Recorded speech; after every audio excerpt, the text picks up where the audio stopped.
Good afternoon, ladies and gentlemen. Good Good afternoon, ladies and gentlemen. I want us we begin our class, and I'm going to take you through curriculum studies and to the discussion on subject-centered curriculum design. I want to believe the other time we talk about the models of curriculum design, and we were able to focus on those three models. Today, I want us to take you through the subject-centered curriculum design, and I want to believe that you can see on the screen. Are you there? Yes. Yes. Good. So I want to make some introduction.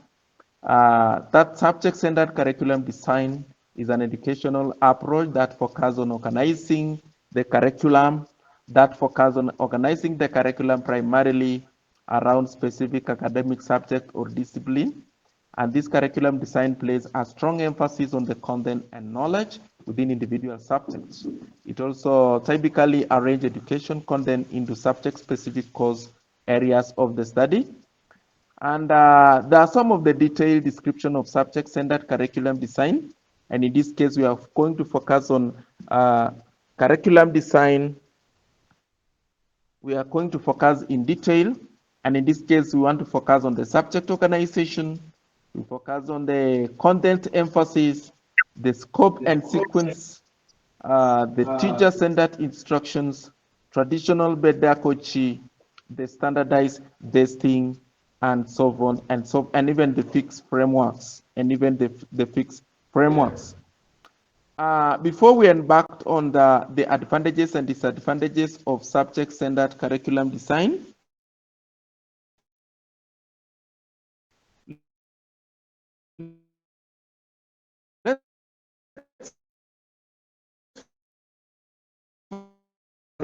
subject-centered curriculum and arts, history, social studies, various other disciplines. And each subject area is typically taught separately with own curriculum materials and objective. When we talk about the content emphasis, the goal of subject-centered curriculum design is to convey the content, the knowledge associated with each subject.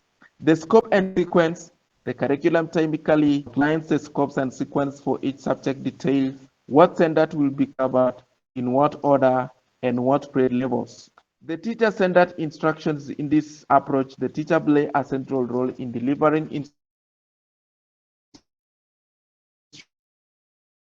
instructions, assigning the ages, assessing the student understanding of the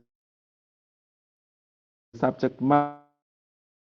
Traditional methods, lectures, textbooks, assignments, exams, which are commonly used. And students are expected to learn and master the subject materials through these conventional means. Standardized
well-rounded interdisciplinary skills, connecting knowledge to real-world application. And are we together? Okay. It also has a limitation in terms of promotion, well-rounded, interdisciplinary, balancing subject-centered design with element of student-centered or competence-based approach may help to address some of its disadvantages and better prepare students for challenges for the 21st century.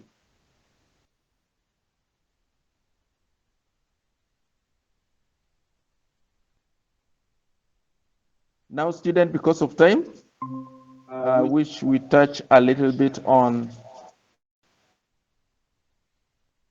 the other discussion, which is discipline design.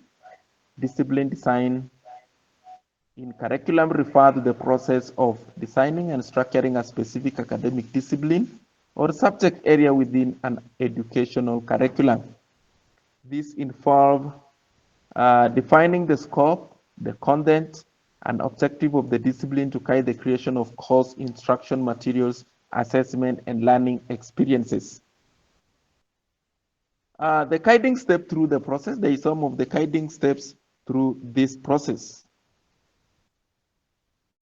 And the guiding step through this process is that you need to define the discipline, you need to learn the objectives, you need to learn the content selections, curriculum framework, the course design, the assessment strategies on the other hand, also the syllabus developments, incorporating diverse perspective, continuous improvement, alignment with educational goals, faculty development, quality assurance.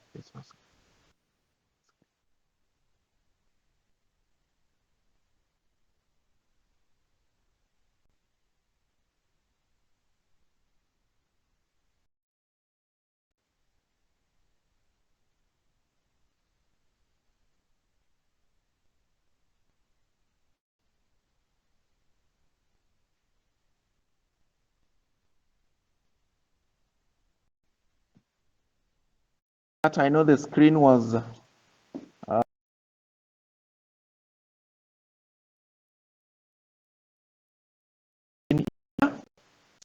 so caution. I was taking you through some of the steps. We were discussing about discipline design, and I was taking you through some of the guiding steps through the process, which I have said there is defining the discipline, learning objective. There is also the content selection. You learn about curriculum framework, the course design, the assessment strategies, the syllabus development. There is the incorporating the diverse perspective, continuous improvement, alignment with education goals, faculty development, quality assurance, and so on and so on. Let me just summarize. To summarize on our discussion, discipline design within a curriculum is essential for providing students with a structured and coherent educational experience.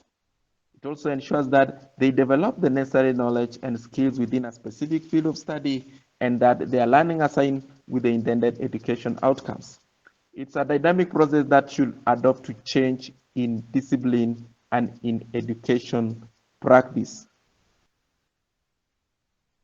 During your time, I want you guys to check or to discuss on advantages and disadvantages of the discipline design. Check on the advantages like specializations. You touch on clear learning objective, touch on professional preparations, the issue, the efficiency, career relevance, research and advancement. There is also advancement on research. Check also or discuss also on advantages of discipline design curriculum, like lack of breadth, limited career flexibility, not adaptable to change, touch on reduced holistic understanding of emphasis on assessment and resource constraints, touch on resource constraints, difficulty in cross-discipline and education gaps. And to summarize on our discussion,